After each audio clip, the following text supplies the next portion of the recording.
I got here in '91 Right. for New Year's Eve.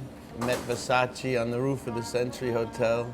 2 days later, called to sell my nightclub in New York over the phone from this phone booth that used to be right here.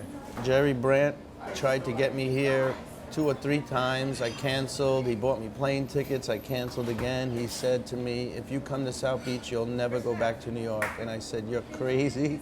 I will never live in Florida, and I would never leave New York. But Jerry Brandt seemed to know me pretty good because I never went home after that one weekend.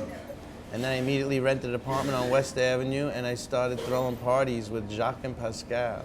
Sitting out on Ocean Drive in '92 was literally like dying and going to heaven if you like women. They always had blue skies and palm trees in South Florida, but once those model agencies all grouped up in a small area, it was like heaven. Was this cafe part of it? Every day. Every day. Every day. This is where you hung out. I was a partner in Zio Luigi restaurant, and we bought an ad, which we tell everybody was the first ad ever bought in Ocean Drive, but everybody likes to take that. Okay.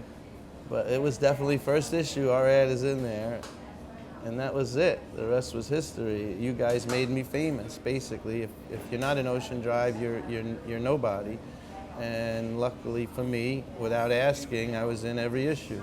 Right. It became I called it the Bible of the beach right away because you had to have it as soon as it came out, basically to see if your face was in there, but also to find out what was going on in town and what was hot and whatnot, and for the beautiful girls in the magazine. But, 30 days comes around fast, so everybody was always waiting for the next issue, which was nice to have something local like that that was actually read in New York and LA immediately.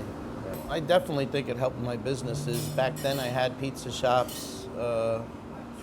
In '93 I had a few pizza shops, and you guys wrote about me all the time, and people would stop me on the street and say, oh, I just saw you in Ocean Drive, or I just read about you in Ocean Drive. Now you can't pay for that. Right. So, everybody was kissing your ass for editorial. Right. So you had to either buy your way in or do something great and be talked about by Ocean Drive. And then Andrew comes. So tell me about that. Nightlife people, they're oblivious to that stuff. Right.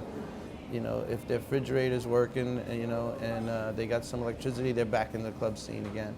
So I remember seeing what happened, and I remember trying to stay, and my brother threatening to come and kill me if I didn't leave town. So I drove to West Palm. Right after Hurricane Andrew, we started getting momentum back to being a year-round town instead of seasonal, and for me, everything was back to normal. I had no damage, no stories of anybody that I knew that was affected that bad.